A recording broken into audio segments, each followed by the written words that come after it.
1 MTC លេខ28 Churi អរគុណសម្រាប់ទៅតាម microphone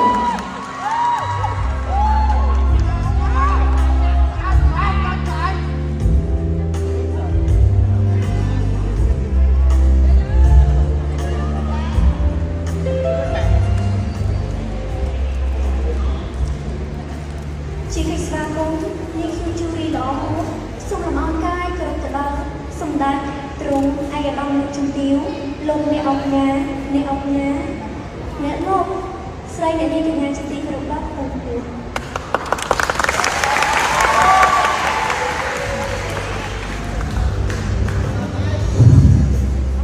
នារីនេះខ្ញុំសូមលើកយកប្រធានបទ24កក្កដាខ្មែររងការបាញ់ប្រហារពីថៃន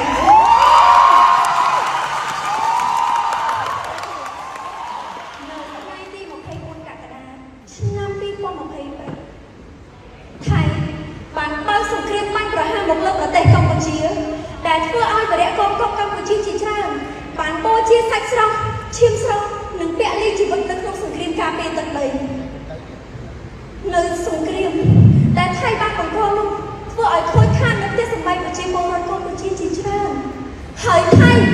បានបាញ់បំផ្លាញប្រាសាទព្រះវិហារដែលជាសម្បត្តិបេតិកភណ្ឌពិភពលោកដោយគ្មានញញើតឡើយ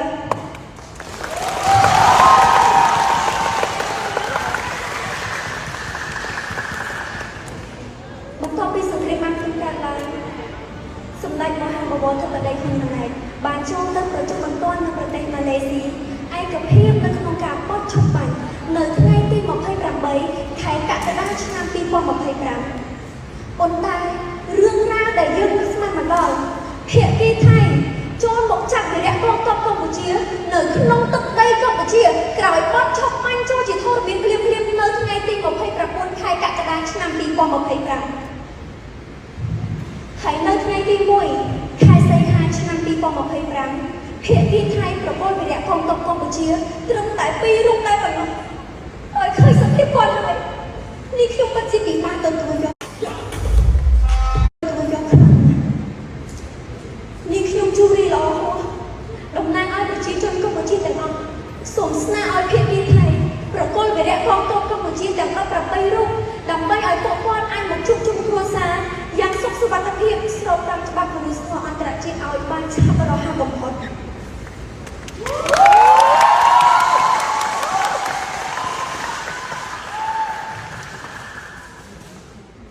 ក្នុងនាមប្រជាជនកម្ពុជាក៏សូមអំពាវនាវសហគមន៍អន្តរជាតិកោតទោសយ៉ាងមុតមាំទៅលើទាហានថៃដែលបានរំលោភបំពានកិច្ចព្រមព្រៀងសន្តិភាពរវាងកម្ពុជានិងថៃ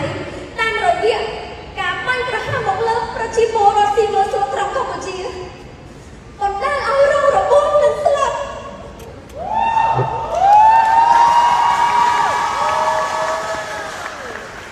នៅក្នុងព្រៃចន្ទ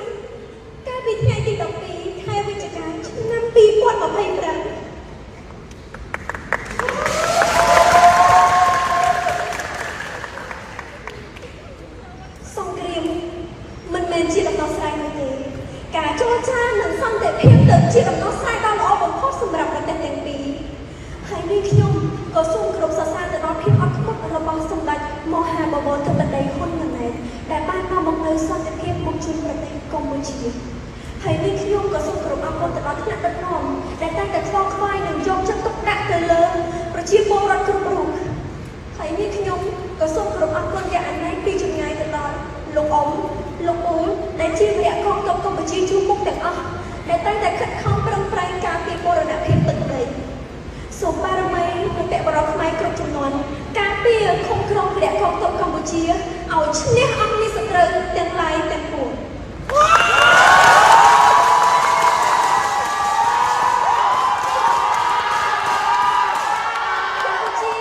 មិនត្រូវការសង្គ្រាមកម្ពុជាត្រូវការសន្តិភាព